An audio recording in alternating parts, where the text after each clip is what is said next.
All right. Firstly, many congratulations to you and your staff. Third Premier League Manager of the Month award. I have to start on quite a week in terms of injuries and suspensions.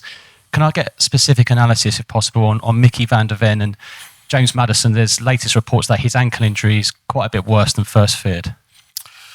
Yeah, you don't get a lot of time to enjoy the moment, do we? You know, so, I'm glad you put it in there, but let's just get on to the real stuff. No, that's all good. Look, obviously, fair to say there was a fair bit sort of happened after Monday night. So, if I can go through them, Micky, obviously, with a hamstring injury, which we kind of knew was fairly significant. So, he'll probably a couple of months for him, looking into the new year.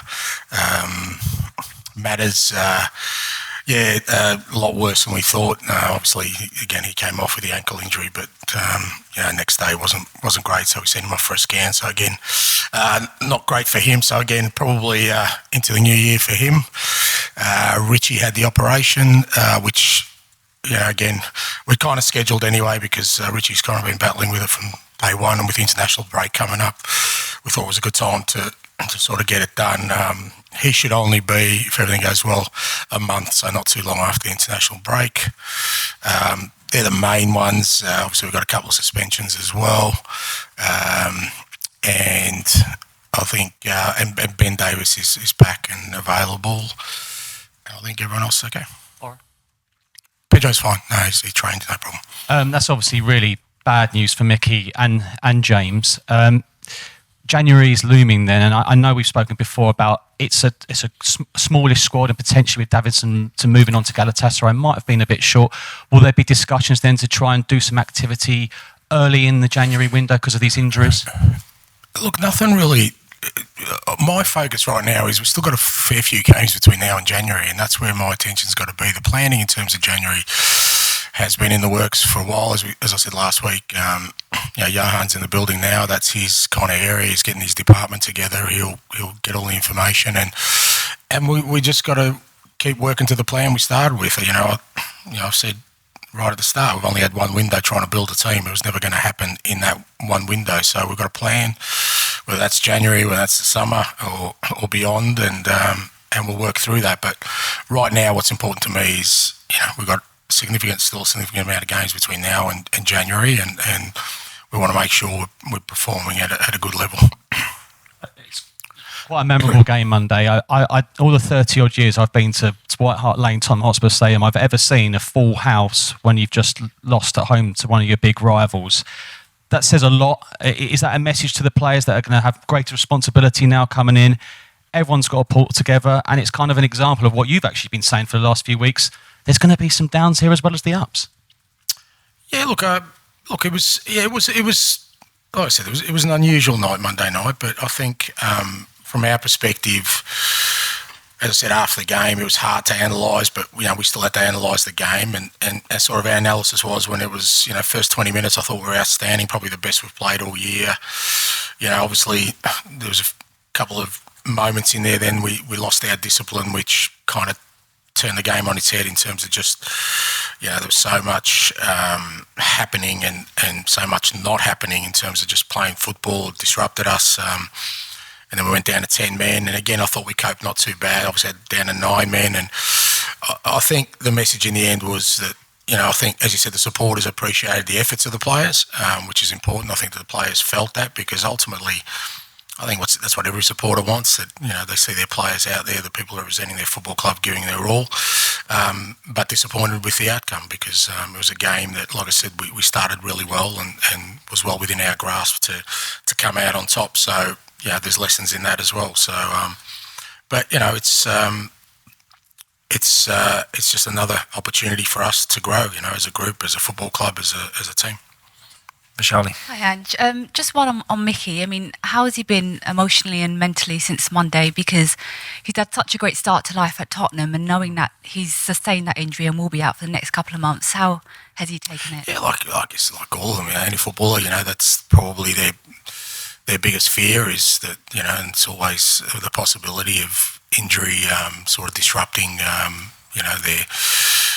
their careers. And he was obviously disappointed, but now it's about rehab and making sure that use this time to get strong and come back better than ever. And he's got good support in the building in terms of the medical team, sports science staff, and knowing Micky and already the time I've spent with him, he'll leave no stone unturned to make sure he comes back bigger and better. How much of a loss will he be for yourself in the way that you want to play, given the attributes that he does have? Yeah, look, it's they're all the absences are kind of have an effect on the team. I guess the unusual one for us, and again, I not many times in my career, if any, where we have such a disruption for one game. We've lost sort of almost 4 or 5 starters in one game. That's where 3 of our back 4. So that's where we kind of get affected more than anything else. I think if it was just Micky, and obviously you'd miss him because of the qualities he has, as you said, it wouldn't disrupt us as much. But we've got to bring in 3 different players in the back 4, and that's the big challenge for us. You mentioned all the absentees for tomorrow's game. I mean, there was a lot of talk after the game on Monday about the way that you want to play even when you're down to 9 men. Given Wolves' front line, Hwang in form, Cunha as well, is there a temptation on your part to change the way that you play just for this one game? Yeah, there's always the temptation, but apart from chocolate, I'm pretty good at not giving in to temptations. What's the message been then to the players? Like, is it, have you said, there's an opportunity for people to come in and prove themselves? Yeah, look, I'm not one that kind of just reacts off sort of the short-term stuff. Ultimately, we've tried to keep it as a normal week. Like I said, it is an extreme situation when you have so much sort of fallout from one game. But ultimately, it's about sort of preparing a team for this week. You can't sort of look too far beyond that because, as I've already seen, every game in the Premier League is a challenge, and Wolves is going to be a hell of a challenge for us. So, I think I don't want to sort of, veer away from kind of what our focus has been all along. Is every week we try and prepare and be ready for the next challenge. And, even though it's unusual circumstance, that's what we've tried to do this week.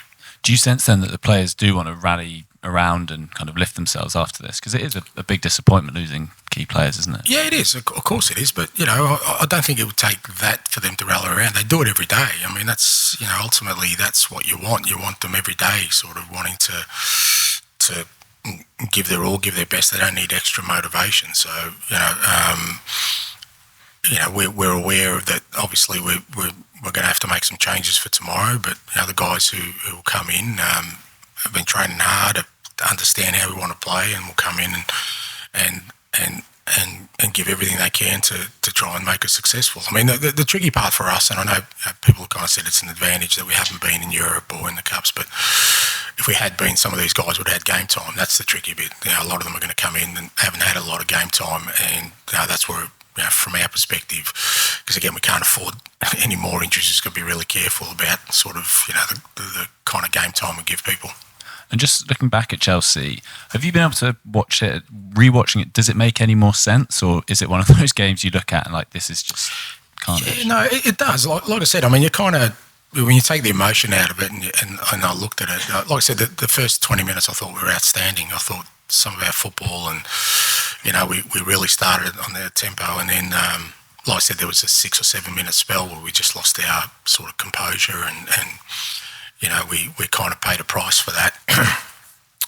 And the rest of the game, it was difficult because, as I said, after the game, it seemed to be a lot of sort of outside intervention, which didn't really make it sort of a game where you sit back and analyse and you go, okay, we could have done this, could have done that different. It was just a lot of, like I said, a lot of unnecessary disruption in a game that, in the end, you just really, all you're doing is having two teams fight for a result rather than anything more than that.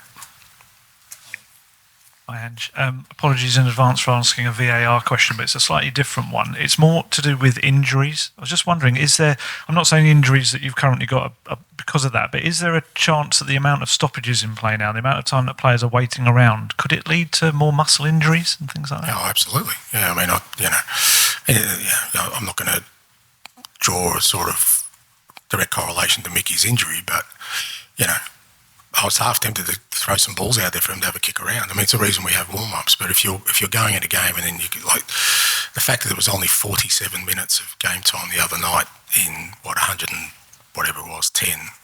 I mean, that's not ideal for the kind of athletes we have out there. So it is a concern. I was going to ask about Gio Lo Celso as well. Back on the summer tour, I remember you kind of really praising him and talking about how you wanted to keep him here. Is it for moments like now when Gio can kind of come to the fore?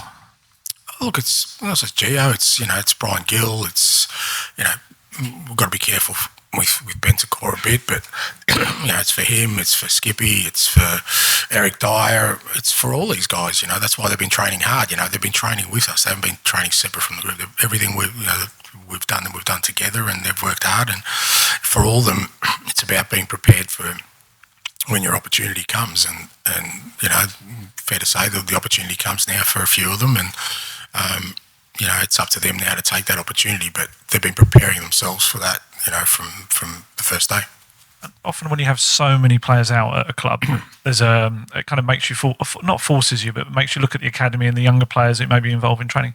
Is there any young players in particular in this last week or so that you've kind of really got to have a closer look at and come into your thinking? No, not really, because again, that would be me being negligent. In the past, I'm always aware of kind of, a real close link with Simon Davies and the, academy program, and constantly, whether it's reviewing their games or getting information, we know which of the young lads are progressing. So, this situation doesn't make any difference in terms of, our attention to them. But again, fair to say that with the numbers we've got, one or two of them could get an opportunity to be part of the first team setup, which, again, for them is an opportunity. Okay, we'll end the broadcast section there. We'll move on to the